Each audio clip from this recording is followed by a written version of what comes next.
Hey friends, Rebecca here. I just wanted to show you some video of my latest project. I've really been enjoying Punch Needle, and they just go so fast. So I've been experimenting. Now that I've done two different kits, I just wanted to kind of branch out and just try some random things. This was some of the yarn left over from my mushroom punch kit, and then a little bit of just DMC embroidery floss in there, and then tried it just on some regular cotton thread, and that worked fairly well. I didn't have a pattern or anything. I just kind of free-handed that, and I was using this smaller punch needle, well, the medium size from this variety pack. And so I think that one turned out pretty well. I may end up using this for like a little small journal cover or something. So since I just love journals, and it's so fuzzy, it feels good to the touch. And then you might have also noticed this on my last shorts video, just this wonky sun. I love it. Again, I didn't have a pattern. I just kind of was winging it, and then came in and finished it with some of this beautiful yarn. This actually came from Walmart, this beautiful variegated yarn. And then, well, and I did pick up some crochet yarn. I had a failed attempt. I'll show you that. I had a failed attempt because it turns out this muslin and this yarn, using it with the full 4-strand ply, didn't work very well at all. And then this crochet yarn, it's just not very soft. It doesn't give a fluffy texture. So that was kind of a failed attempt, and so I was just kind of experimenting there. And so what I did then is just tried using 2 layers of the muslin. I think that helped it a little bit.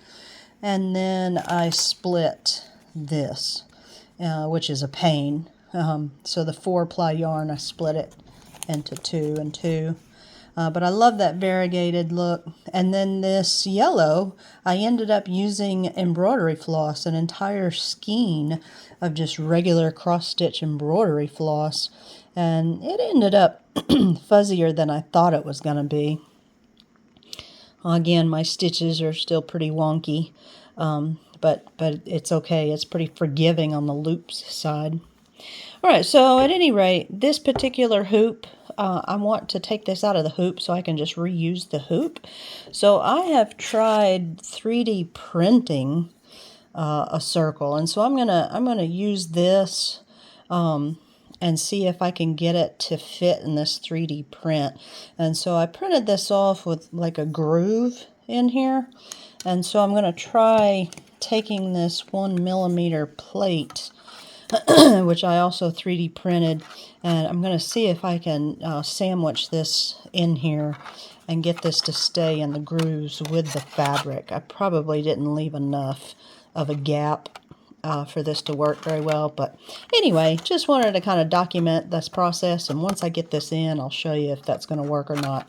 I may end up having to reprint this disc a slightly smaller diameter. But very cool to be able to 3D print my own frame, and that way you can display it and then have the hoop, this adjustable hoop, freed up so I can start the next project. All right, I got it in the 3D printed circle pretty well. My design was not a true circle anyway, so it's very wonky, and that's okay. I like it. And the 3D print was also just a little bit wonky in the center there with that groove. It had a little bit of a 3D print that wasn't super smooth. But I did manage to get the plate into that hoop circle, and it's pretty tight. So it buckles a little bit. But that's okay. I think that adds to the effect there a little bit. All right, so now I'm going to pull these threads in, trim these threads and pull them in. And I'm printing another circle to put on top of this. That way it will hopefully have a nice clean look on the back side. So definitely going to trim out the muslin. Don't need quite as much there. I'm going to trim that up, maybe tape it just slightly, and then put another circle on the back. All right, and here it is all finished up. It worked. I'm so excited. So cool to be able to 3D print a frame for my little punch needle embroidery. And look how clean it looks on the back. Thanks so much for watching.